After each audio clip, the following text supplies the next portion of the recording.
Le titre de mon message ce matin, c'est « Dieu parle ». Est-ce que nous sommes prêts à écouter ou à entendre? Et j'ai choisi pour ce message le psaume 95.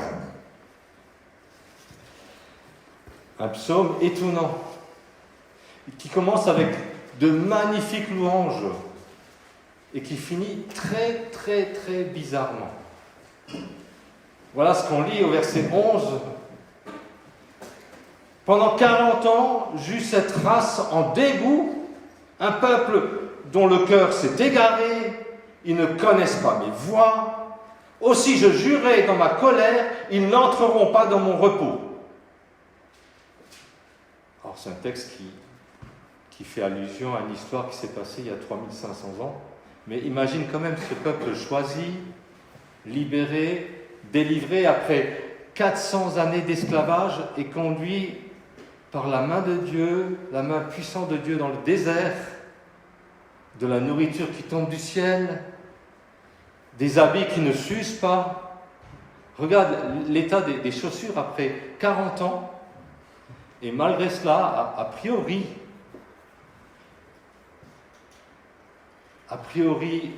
ils n'écoutent pas l'appel. Ils sont fermés. Alors, juste quelques petites questions. Est-ce qu'on aurait fait mieux? Mieux qu'eux? Est-ce qu'il y a des textes dans la Bible que je poubelle? Ça ne me concerne pas, ça c'est une vieille histoire. Ça concerne le peuple hébreu. Ça ne me regarde absolument pas. Et puis, imagine donc, 3500 ans, c'est quand même de la vieille histoire. Est-ce que je regarde ce que j'ai envie de voir? Ou est-ce que j'écoute que ce que j'ai envie d'entendre? Je fais en quelque sorte un tri sélectif.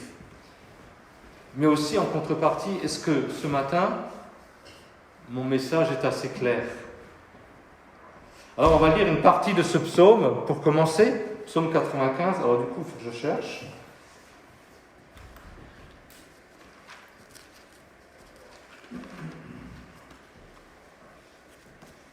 Psaume 95.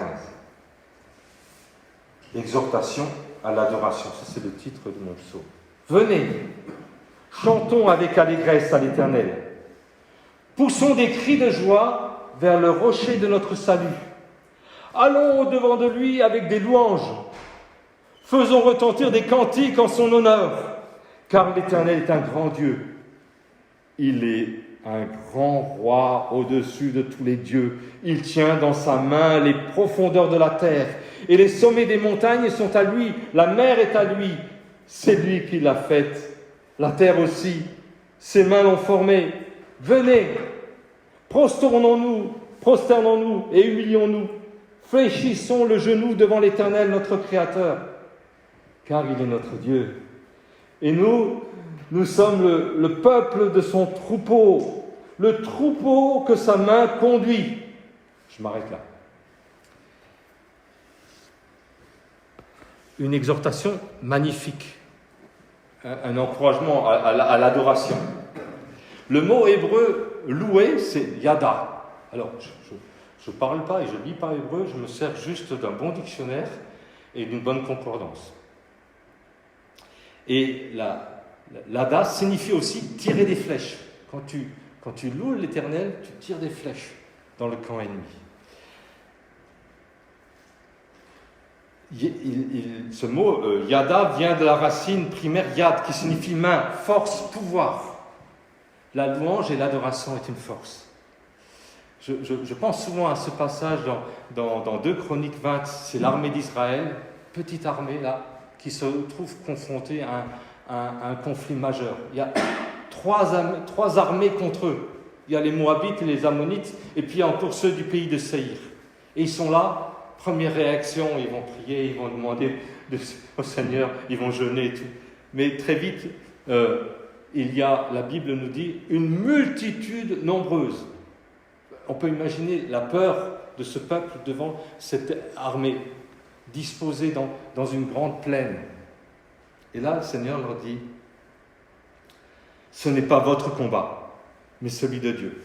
Et au moment où le Seigneur a demandé de placer devant la chorale les chantres, Les Lévites, qui sont les spécialistes de l'adoration, ils vont mettre devant ceux qui ont l'habitude de jouer au piano et ceux qui sont normalement avec le violon.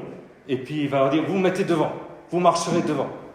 Et à partir du moment où ils vont commencer l'acclamation, l'adoration, l'Éternel, nous dit la parole, va placer des embuscades.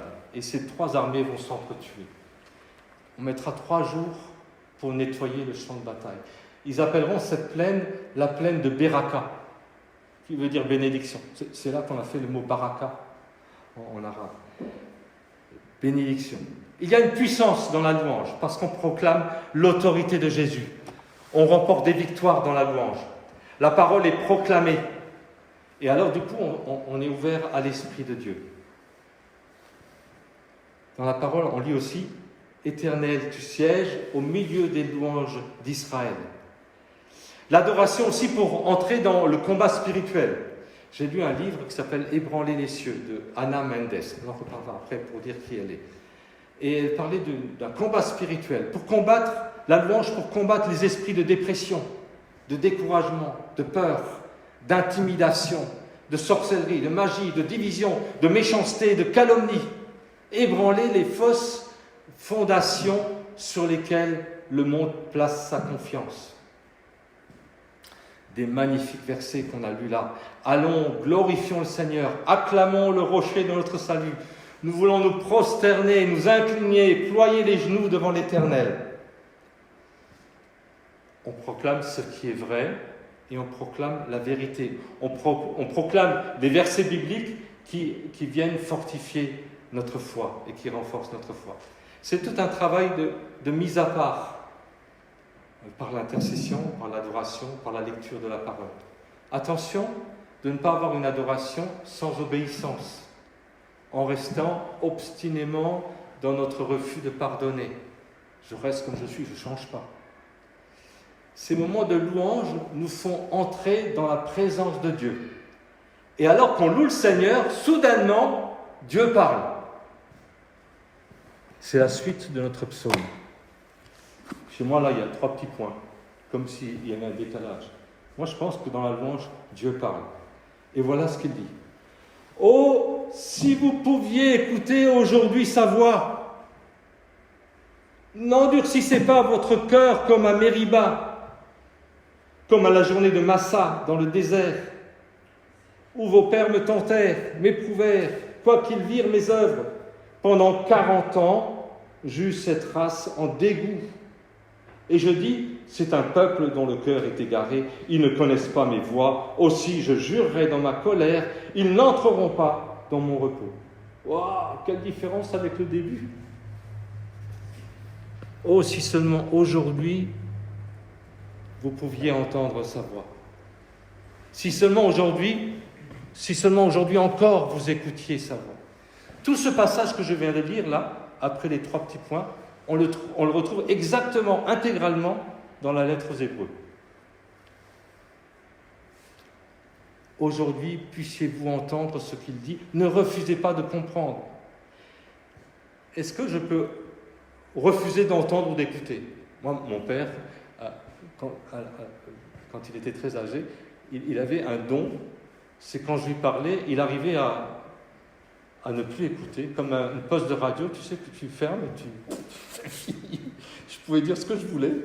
Il n'était pas sourd, mais il avait décidé de ne pas entendre.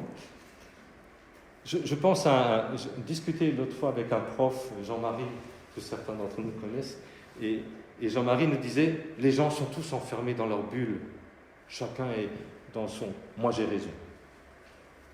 Est-ce que je suis prêt à écouter? C'est une disposition de cœur. Quel est l'état de mon cœur? Jésus termine souvent ses paraboles en disant que celui qui a des oreilles pour entendre, entende. Est-ce que parfois j'ai du mal à me rappeler, je parle pour moi, dimanche après-midi, de ce qui a été dit le matin? Écoutez aussi l'explication de la parabole du sommaire, dans Matthieu 13. Il y a celui qui écoute. Le premier quart, ceux qui sont le long du chemin. Il n'entend pas parce qu'il ne comprend pas. Le deuxième quart entend avec joie, mais le terrain est pierreux. Et dès qu'il y a des tribulations et de la persécution, il abandonne. Le troisième quart entend bien la parole, mais celle-ci est étouffée par les soucis du siècle présent. Et il reste 25%, le dernier quart. Celui qui reste, qui entend la parole, qui la comprend et qui la reçoit. Alors aujourd'hui, comment j'écoute et comment je comprends la parole? Personnellement, je connais le Seigneur depuis environ 40 ans et je me disais, ça fait tous les dimanches presque plus de 2000 messages. Qu'est-ce que tu as fait avec tout ça, Seigneur, dans mon cœur? Ou moi, qu'est-ce que j'en ai fait? J'oublie alors souvent qu'il est question que d'un petit reste, un petit troupeau, une porte étroite, un chemin resserré. J'ai toujours imaginé que toute l'assemblée est sauvée. Parce que d'abord, l'amour ne soupçonne pas de mal. Et c'est un message qui me travaille depuis 3-4 semaines. Et je pensais à la lettre aux 7 églises. Et je me disais, mais finalement, chaque fois, il n'y a qu'un petit reste. Ce n'est pas toute l'assemblée. Et hier matin, très tôt, là, samedi, je reprends ces passages et je m'aperçois, ça ne m'avait jamais frappé autant, qu'à chaque fin de lettre, il est écrit « Celui qui a des oreilles pour entendre ». 7 fois c'est répété. « Celui qui a des oreilles pour entendre ». Celui qui vaincra. Et je me disais, en préparant ce message, c'est un peu comme ça que j'ai été amené à préparer ce message, si je devais calculer le prix payé par Jésus à la croix, et nous, on ne serait que des consommateurs, où je mets en avant ce que je suis, mes œuvres, ma propre justice, ma gentillesse, comme si la croix serait remplacée par une sorte d'amour inconditionnel, où le message de la grâce et du pardon, in fine, serait là, disponible sans écoute, bon marché, en fait soldé, sans effort, sans condition, sans obéissance. Alors on va continuer. Ce qui est marquant dans ce passage, c'est écoute. C'est le Shema Israël. Écoute Israël, l'Éternel notre Dieu est le seul Dieu. Tu aimeras l'Éternel ton Dieu de tout ton cœur, de toute ton âme et de toute ta force. Lorsque Salomon demande de la sagesse à Dieu, parce que le fait de devenir roi, c'était tellement au-dessus de ses moyens, il va s'approcher du Seigneur et il va lui dire « Donne-moi un cœur écoutant, un cœur qui entend, un cœur obéissant, un cœur intelligent. » C'est encore une fois le Shema. Il est répété plus de 1000 fois dans l'Ancien Testament. Lorsque Élie fuit Jézabel, la reine Jézabel, pendant 40 jours, il est dans le désert, puis il se rend au mont Horeb, il est là dans une caverne, et l'Éternel lui dit « Sors et tiens-toi devant moi dans la montagne. » Alors là, il y a un vent fort et violent qui arrive. L'Éternel n'était pas dans le vent fort et violent. Et puis, un tremblement de terre. L'Éternel n'était pas non plus dans le tremblement de terre. Après, un feu. Il n'était pas là non plus. Et puis, Élie sort et entendit le Shema. Un murmure doux et léger. Un son subtil et doux. Littéralement, le son de la tranquillité. Shema, c'est cette notion d'écouter, d'obéir, d'entendre en comprenant. Après, il faut aussi se rappeler qu'on a 2 oreilles et qu'une seule bouche, et qu'il y a ce verset fort qui dit « Seigneur, exerce mon oreille comme un disciple pour entendre ta voix. » Regardez la place de la parole au début de certains livres. C'est impressionnant. Tout de suite au début, Genèse. C'est Dieu dit que la lumière soit, et la lumière fut. Dans Jean 1, tout au commencement était la parole, et la parole était Dieu, et elle a été faite chair. Il y a un autre livre, et là j'étais impressionné, c'est dans Ésaïe, au chapitre 1, verset 2. Et là c'est remarquable. Le premier verset, c'est Ésaïe qui se présente, c'est comme l'entête d'une lettre. Ésaïe, voilà, je vis dans tel pays, je suis le fils d'un tel, et puis voilà. Et puis le verset 2, comme un son de trompette, cieux, écoutez, Terre, prête l'oreille, car l'Éternel parle. Qu'est-ce qu'il dit l'Éternel là, à cet endroit? Il dit, j'ai nourri et élevé des enfants, ils se sont révoltés contre moi. J'ai nourri, j'ai élevé des enfants, ils se sont révoltés contre moi. Et après, il continue, on ne va pas prendre tout le passage, vous pourrez le lire chez vous, où il dit, même vos animaux domestiques vous reconnaissent et vous reconnaissent comme maître, vos bœufs, vos ânes, puis on peut continuer, vos chiens, vos chats, et pourtant, vous ne me reconnaissez pas, moi qui suis votre Père. Et en lisant ça, je me suis dit, mais ça, finalement, c'est vrai que c'est une vieille histoire, hein, c'est 2700 ans, hein, et Ésaïe a écrit ça il y a 2700 ans, mais ça pourrait concerner toute l'humanité, tout le monde aujourd'hui. Regarde, on est nourri tous les ans. Tous les ans, il y a les mêmes fruits qui arrivent. D'abord les cerises, puis les quetchs, les mirabelles, les pommes, et puis on peut continuer. Hein. Les oranges, les mandarines, les citrons, les dattes. Tous les ans, il nous nourrit, il nourrit chaque être humain sur cette planète. Il nous élève aussi. On a été élevés. Regardez tout ce qu'on a fait tout au long de toutes ces civilisations. La dernière fois, on parlait des Sumériens. Incroyable ce qu'ils ont fait il y a 4000 ans. Aujourd'hui encore, combien l'homme crée des choses magnifiques. Pourquoi? Parce qu'on a été créé à l'image de Dieu. Dans 20 ou 30 ans, tu vas sortir de la salle, là, tu vas te mettre dans la voiture et tu vas dire à ta voiture « Maison !» Puis tu vas continuer à discuter avec ta femme ou à lire le journal ou à taper une belote si tu as envie. Le Seigneur nous a élevés et je pense que toutes ces créations, cette intelligence, c'est Dieu qui nous l'a donnée. La lettre aux Hébreux aussi, chapitre 1, verset 1, commence par « Dieu a parlé ». Et il parle encore. Autrefois, Dieu a parlé à tes ancêtres par les prophètes. Mais maintenant, aujourd'hui, il nous parle par son Fils. Et puis il continue, et puis il nous parle aussi par le Saint-Esprit. Et il continue, c'est pourquoi, selon ce que dit, ou comme le dit le Saint-Esprit, c'est pourquoi prenez à cœur ce que dit l'Esprit Saint. Aujourd'hui, si vous entendez sa voix, n'endurcissez pas vos cœurs. Le Saint-Esprit c'est le Saint-Esprit qui doit être l'interprète des paroles du Saint-Esprit. Mais il ne peut l'être que pour ceux en qui il habite. Alors, n'endurcissez pas vos cœurs. Un cœur dur m'empêche d'entendre. Parfois, c'est aussi un cœur abîmé, malade, sclérosé, gras, il y a trop de cholestérol, ou un cœur de pierre. Qu'est-ce qui endurcit un cœur? Et le passage qu'on a lu, et qui est le même dans Hébreu, il parle de la rébellion, de la révolte à Mériba. Mériba signifie lutte, dispute, querelle.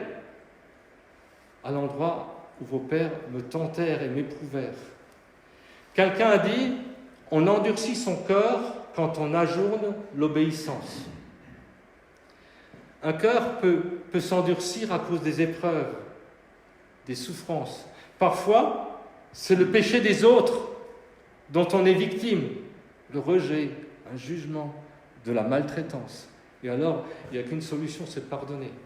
J'ai noté ces jours-ci ce qu'a dit un homme d'État sud-africain qui était opposé à l'apartheid, Alan Paton. Et Alan Paton écrit à propos du pardon. Lorsque quelqu'un nous blesse, tant que nous ne pardonnons pas, nous ne guérissons pas. Alors là, ces personnes sont dans le désert et pourtant ils sont bénis par la présence de Dieu. Une colonne de feu, une nuée, de la nourriture, de temps à autre des sources d'eau vive. Et arrive la journée de Massa. Et Massa signifie désespoir, tentation, test, épreuve. Le plan de l'ennemi, le plan de l'adversaire, c'est de t'empêcher d'entendre. Et le plan du Seigneur, c'est il t'appelle. Il t'appelle à être mis à part, il t'appelle à entrer dans le repos. Et le péché, sous toutes ses formes, endurcit mon cœur. Alors on a du mal à comprendre parce que Dieu pardonne, il est un Dieu de pardon, c'est la grâce. D'ailleurs, Jésus nous dit à tous qu'on doit pardonner 7 fois 77 fois par jour, ça fait 490 fois. Alors s'il nous le demande à nous, à plus forte raison, Dieu va nous pardonner. Il va pardonner nos péchés. Mais il faudrait qu'on voit de plus près un peu ce mécanisme du péché. Par exemple, il y a des mécanismes qui te permettent d'aller de l'avant. Si par exemple tu manges 5 tablettes de chocolat parce que tu ne vas pas bien, tu risques fort d'avoir d'abord une crise de foie, et puis après une prise de poids. Et puis avec ça, après, le problème n'est toujours pas réglé. La seule solution, c'est de déposer ton mal-être au pied de la croix, et puis alors tu comprendras que 5 carreaux suffiront. Le danger, c'est la crise de foi. Alors là, c'est FOI. Et là, c'est beaucoup plus grave parce que tu risques la mort spirituelle. Si tu te trompes de chemin en montagne, tu peux risquer la mort. Mais le péché a des conséquences aussi sur ton entourage. Regarde David. Suite à l'adultère et au meurtre, l'enfant meurt. Et puis c'est une catastrophe dans la famille. Et puis ses enfants se révoltent. À tel point qu'à un moment donné, même, il faudra qu'il fuit devant un de ses fils. Le péché aussi, et c'est ça le gros problème, il est contagieux. Regarde la colère. Allez, on va prendre un exemple facile. À la maison. Moi, j'aime beaucoup ma Bernadette, mais parfois, d'un coup, à cause d'une broutille, le ton monte.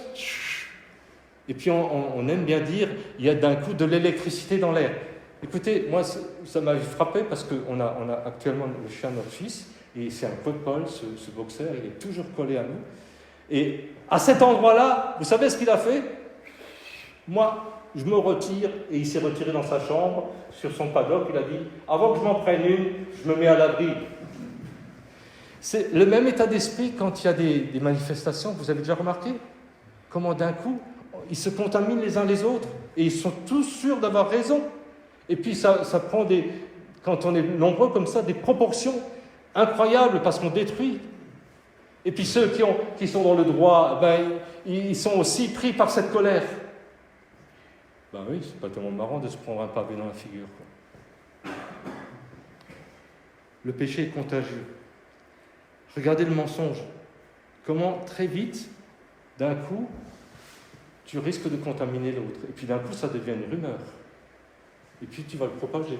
Et puis d'un coup, tu vas mentir de la même façon que la personne qui a menti au départ.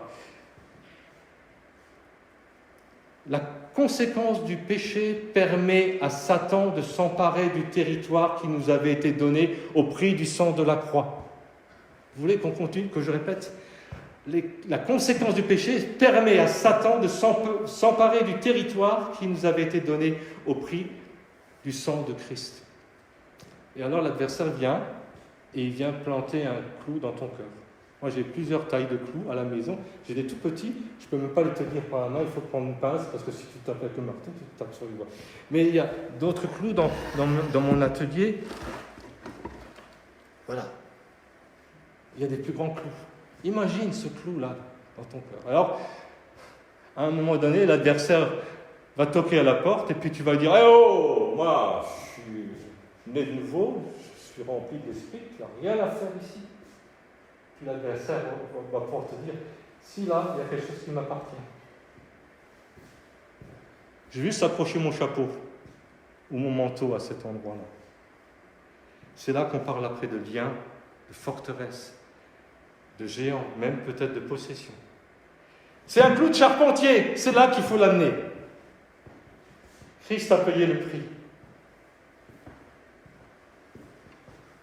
Aujourd'hui, laisse-toi faire, n'endurcis pas ton cœur. Dans la pire des crises, la seule et vraie solution, ce sera toujours Jésus. Alors, est-ce que je pourrais être enfermé, piégé dans mes mauvais raisonnements, ou refuser d'être soigné? Dans ce livre, un berger médite le psaume 23, et il nous donne l'exemple de brebis qui refuse d'être soigné, à qui il est obligé de casser la patte pour qu'il puisse les soigner. Est-ce que je ressemble à ces brebis ou à ce mouton qui ne veut pas se soigner? La lettre aux Hébreux va reprendre 3 fois ce passage. Aujourd'hui, si vous entendez ma voix, n'endurcissez pas vos cœurs. Aujourd'hui. il ne s'adresse pas, la lettre des Hébreux ne s'adresse pas à des inconvertis, mais à des croyants. D'ailleurs, à tous les croyants, qu'ils soient faibles, égarés ou forts et joyeux. 3 fois, aujourd'hui, aujourd'hui, aujourd'hui. Le Saint-Esprit nous dit, aujourd'hui, mon enfant, maintenant. Et ma seule réponse devrait être, me voici, Père. Mais l'homme naturel et l'adversaire nous disent toujours, demain est important. Ce verset est repris 3 fois dans la lettre aux Hébreux, comme si l'auteur, ou celui qui inspire le texte, insiste lourdement. Hébreux 3, verset 7. Hébreux 3, verset 15. Hébreux 4, verset 7.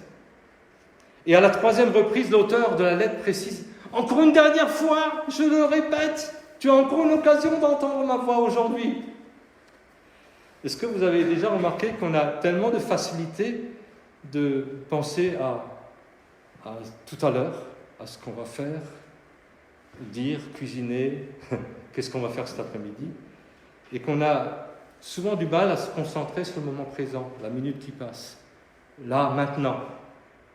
Oh, c'est maintenant que je te parle, dit le Seigneur. L'éternité se joue maintenant, à la minute précise. Oh, si seulement aujourd'hui, vous pouviez entendre sa voix. Là, je suis, moi, au même niveau que vous tous. Je ne suis pas meilleur. Ce n'est pas parce que je prêche là devant que je suis meilleur. Je suis plus inspiré. Je suis au même niveau que vous. Alors, question qu'on peut se poser. Qui est le maître de ma vie ou de ta vie? Le Christ ou l'ennemi? L'ennemi, lui, il a une tendance. Soit il freine, il t'empêche d'entrer dans la bénédiction, ou alors quand tu vois qu'il ne peut pas, il va te pousser pour que tu ailles plus loin ou trop loin. La réponse à l'aveuglement, à la division, à la destruction, c'est la repentance. Pour le roi David, l'adultère meurtrier, il a même besoin d'une révélation prophétique. Il s'en était même pas rendu compte. Pourtant, ce roi, selon le cœur de Dieu, nous est-il dit ailleurs, il a fallu que Nathan vienne lui dire « Écoute mon roi, je vais te raconter une histoire. » Et quand il entend l'histoire, il dit « Mais c'est dégoûtant, ce gars-là, il faut le juger, le condamner. » Et puis Nathan lui dit « Mais c'est toi, cet homme. » Où est-ce que je mets le curseur par rapport à la foi? Je crois qu'on a toujours besoin de, tous les jours, constamment, naître de nouveau. Est-ce que j'ai besoin constamment de déposer parfois mon agressivité, ma dureté de cœur, mes colères? Là encore, il faut la repentance, le discernement, la prophétie. Pour ne pas travailler avec l'ennemi, on a besoin de repentance et de discernement. Aujourd'hui, on vit dans un monde qui nous dit que Dieu n'existe pas. D'ailleurs, le diable non plus. Et puis tu commences à parler de Dieu, pour certaines personnes, tu commences à basculer dans l'obscurantisme du Moyen-Âge. C'est ce qui m'est arrivé là tout récemment. Mais je me suis vite arrêté, mais j'ai quand même pu témoigner. Quand tu vas parler à quelqu'un qui est convaincu de cela, tu vas passer pour un demeuré et pour un simple. Dieu parle. Dieu parle. Tu entends des voix, mais les hôpitaux psychiatriques sont remplis de personnes qui entendent des voix. Alors je vais venir avec ce témoignage d'Anna Mendes. Anna Mendes était une prêtresse vaudou qui a été d'un coup pas bien, elle se retrouve dans un hôpital psychiatrique. Et là, il y a un pasteur qui vient et qui lui parle du Seigneur et qui prie pour elle. Et elle est délivrée. Elle recommence une nouvelle vie. Et cette dame va écrire des livres. Ça se passe en Amérique centrale. Et ils vont témoigner dans cet hôpital. Elle et le pasteur. Ils vont prier pour les malades. Et puis il va se passer plein de choses. Des gens qui vont guérir. À tel point qu'à un moment donné, les responsables de l'hôpital ont dit « Stop là, vous êtes en train de bousiller notre fonds de commerce, vous sortez !» Dieu est plus puissant, même dans des situations terribles, même dans des hôpitaux psychiatriques, il peut délivrer, libérer, guérir. Nous vivons dans un monde tellement évolué qu'on peut vivre sans Dieu. C'est vrai que la technologie est performante, j'en ai parlé avant. On parle d'ADN. L'ADN permet de voir, de trouver la couleur des yeux et la couleur des cheveux. Bientôt, le visage entier, au travers d'une petite cellule. Mais on oublie que l'homme a été créé à l'image de Dieu. Le danger, c'est que l'Église aussi pourrait être polluée par cette mentalité, par l'esprit de ce monde. Comment en traficotant le texte, en adaptant le texte à notre monde ou à notre religion, à ce qui nous arrange, à notre manière de voir les choses ou à notre manière d'entendre les choses, et puis on va fabriquer notre propre bulle. Eux à qui je jurai dans ma fureur. Hébreux 3:11. Aussi j'ai juré dans ma brûlure, dans ma colère, j'ai fait ce serment. Est-ce que Dieu peut se mettre en colère? L'autre matin, je commençais à lire dans Jacques, et puis verset 4, tout de suite, là, le matin, tu sais, quand tu arrives le matin, tu es encore un peu endormi, le temps que le temps d'ouvrir la Bible. Puis là, je lis, adultères que vous êtes, humiliez-vous, sentez votre misère, soyez dans le deuil et dans les larmes, que votre rire se change en deuil et votre joie en tristesse. Tu lis ça, je t'assure que tu te réveilles tout vite. Tu dis, oups, qu'est-ce qui se passe là? On a fait la prière tout à fait inverse alors. Seigneur, change notre deuil, notre tristesse en joie. Est-ce que la parole de Dieu te fait trembler? Dans le dernier livre d'Ésaïe, au chapitre 66, verset 2, voici ce qui est écrit. Alors je fais une compilation de traductions. Voici sur qui je porterai mes regards. Celui que je regarde favorablement, que j'aime embrasser de mes regards. C'est celui qui souffre, qui a l'esprit abattu, qui est pauvre et humble d'esprit. L'infirme du souffle, l'humilié, l'affligé, ceux qui ont le cœur contrit. Et celui qui tremble à ma parole. Celui qui tremble à ma parole. C'est dommage que certaines de nos traductions ont été un peu plus douces et ont traduit celui qui fait preuve de respect vis-à-vis de ma parole, ou celui qui respecte ma parole. Alors, voilà, et je vais terminer. Entrer ou ne pas entrer dans le repos. Quand Dieu parle, par la Bible, par la louange, par la prière ou dans le silence, la conséquence ou le plan, c'est le repos, c'est la paix. La paix que le monde ne connaît pas, qui surpasse toute intelligence. Dieu te parle pour que tu entres dans son repos et pour que tu entres dans sa volonté. Il s'adresse à toi comme un père prêt à te faire des remontrances, mais t'imagines surtout pas qu'il va te conforter dans tes mauvais choix ou te donner systématiquement raison. Le repos de Canaan, c'est le repos de la promesse. Même après une dispute ou une épreuve ou une faute, répare ce qu'il faut réparer si tu peux. Et après, tu pardonnes, tu demandes pardon. En venant à la croix, tu te places en Christ et alors tu reçois la paix, le repos. Entrez ou restez dehors. Hébreux 3, verset 13. Mais exhortez-vous, même chaque jour. Ou encore, verset 4:1. Frémissons donc, craignons donc, tant que la promesse d'entrer dans son repos subsiste, que quelqu'un parmi vous y manque, que quelqu'un parmi vous n'y manque. Mieux que cela, exhortez-vous les uns les autres, jour après jour, tant que dure cet aujourd'hui. Dieu a promis que nous pourrions entrer dans son repos. Cette promesse reste valable. Il ne faudrait donc pas que l'un ou l'autre d'entre vous vienne à en être privé, faute d'avoir saisi l'occasion en temps voulu. Alors, juste encore un petit récapitulatif. Premièrement, obéir aujourd'hui, pas demain. Peut-être que nous avons besoin d'un retour au premier amour, ou de faire un demi-tour. Demi-tour, c'est la conversion, comme au ski. Tu pars là, mais finalement, il faut que tu partes de l'autre côté, donc tu fais une conversion. De lâcher prise, de demander pardon, de pardonner, de revenir à la case départ, de tout remettre à Jésus, de rectifier le tir, voire de changer ses habitudes, de prendre au sérieux la Bible et demander du discernement, écouter la prophétie, de donner son cœur, de donner sa vie à Jésus. Nous sommes chacun responsable de notre choix. C'est notre part de travail. Jésus a déjà fait l'essentiel. Rejetons tout fardeau et le péché qui nous entoure si facilement. Il y a urgence. Hâtons-nous donc d'entrer dans ce repos, dit l'auteur de cette lettre aux Hébreux. Mettons donc tout en œuvre pour trouver ce repos et pour y entrer. Cherchons de tout notre cœur à entrer dans ce repos, parce qu'il y a urgence. Corrie ten Boom écrit « Le lieu le plus sûr sur terre se trouve au centre de la volonté de Dieu.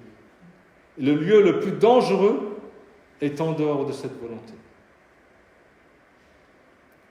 encore quelques notes tirées de ce livre d'Andrew Murray, Le voile déchiré. Il écrit là, « L'intelligence se nourrit de belles pensées, on se berce d'émotions agréables, mais le cœur ne perçoit pas la voix de Dieu. » Ou encore, « Le grand privilège du peuple de Dieu, c'est d'entendre sa voix, et puis le plus grand péril qui les menace, c'est celui d'endurcir leur cœur. » Si la puissante voix de Dieu reste sans écho et sans fruit, nous rétrogradons, bien qu'ayant peut-être la tête et la bouche remplies de vérités bibliques. Et la suite de ce passage dans Hébreu, où il est question de « n'endurcis pas ton cœur » pour que tu puisses entrer dans mon repos. C'est ce verset 12 qui vient juste après. La parole de Dieu est vivante, énergique, elle est pleine de force, efficace, elle est pleine de vie et de puissance. Elle reste toujours en vigueur, opérante et plus pénétrante, plus tranchante qu'une épée à double tranchant. Elle passe au crible les mouvements et les pensées du cœur. Elle discerne les intentions du cœur. Voilà, mon message s'arrête là. Il n'y a pas un bruit. On entendrait presque les mouches voler. Je voudrais me permettre de faire quelque chose de spécial.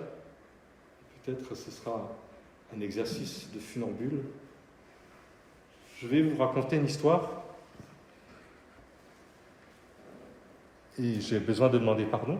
Et j'ai besoin de demander pardon à l'Église aussi. Une histoire d'une dispute entre deux amis, deux frères.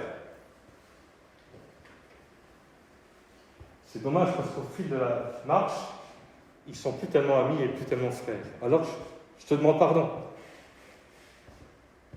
Puis là, ils vont arriver à discuter d'une histoire de couleur. L'un dit, cette couleur est rouge carmin, et l'autre dit, non, pas du tout. C'est rouge coquelicot. Alors, normalement, ce genre de discussion, lorsque tu entames cette discussion dans de bonnes conditions, autour d'une tasse de café, ou lorsque tu es en voiture, ou lorsque tu te balades en forêt, ou tu montes au Solamont, ou au Climont, ou au Voyemont, il n'y a aucun problème. Mais là, malheureusement, cette discussion va se passer dans un contexte tout à fait particulier. Il y a du monde, et puis la cocotte est un peu chauffée à blanc. Et là, et toi, qu'est-ce que tu penses? Et là, ça part. C'est plus une discussion, c'est une dispute. Et l'adversaire est là pour attiser le feu. Il attise le feu. Il y va. Puis il y a des paroles qui sortent qui ne devraient jamais être dites. Et là, il n'est plus question d'une couleur rouge, mais ils sont tous les deux rouges de colère. Et la seule solution là, mes amis, c'est le pardon. C'est ce que je viens d'expliquer, c'est le pardon. C'est de demander pardon. Tout de suite. Pardon, parce qu'il nous dit tout de suite, mais non, vous avez tout faux, c'est rouge écarlate, la couleur de mon sang, versé pour vous à la croix. Mais la parole est magnifique, parce que si, après ça, l'un n'a pas pardonné, si tu restes avec ton manque de pardon et que tu t'endurcis, la parole est géniale parce qu'elle dit « Ne t'endors pas sur la colère. Viens, règle le problème. Demande pardon à Jésus, puis tu acceptes le pardon de l'autre et tu pardonnes l'autre. » Alors si malgré ça, tu ne fais pas ça, la parole est magnifique parce que plus tard, tu vas lire dans la parole où le Seigneur va te dire « Mais il faut que tu meures à toi-même.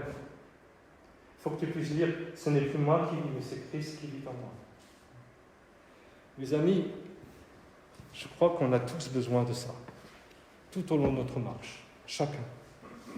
Chacun venir remettre le clou à l'endroit du spécialiste. Chacun en a besoin de régler des vieilles histoires qui, à un moment donné, d'un coup, nous blessent parce qu'on a été rejeté à cet endroit-là. Peut-être ce sont des vieilles histoires. Peut-être qu'on a besoin d'obéir à la parole. Voilà, quand le Seigneur te dit Prends les eaux du baptême. Obéis à la parole. Viens demander pardon au Seigneur d'abord. Et s'il y a des choses beaucoup plus graves, à ce moment-là, il faut demander la prière. Je crois que le Seigneur a un plan magnifique pour son Église. Et il veut vraiment changer notre deuil en allégresse et notre tristesse en joie.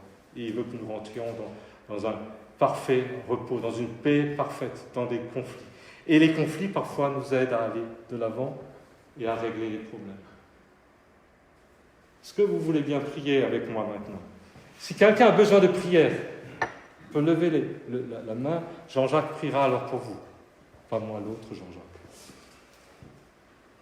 Voilà, je vous invite à fermer les yeux. Et puis si le Seigneur vous a interpellé au travers de ce qui a été dit, et que vous avez besoin qu'on prie pour vous, vous pouvez soit vous lever, soit lever la main si vous avez besoin d'aller de l'avant. C'est le moment aussi de déposer des souffrances terribles. Peut-être que ça fait 40 ans que tu traînes avec toi un boulet de souffrance que le Seigneur ne te demande pas de porter. Il veut t'en délivrer. Parce que peut-être que la personne que tu pleures, elle est dans un endroit magnifique. Et elle est triste de savoir que tu es triste.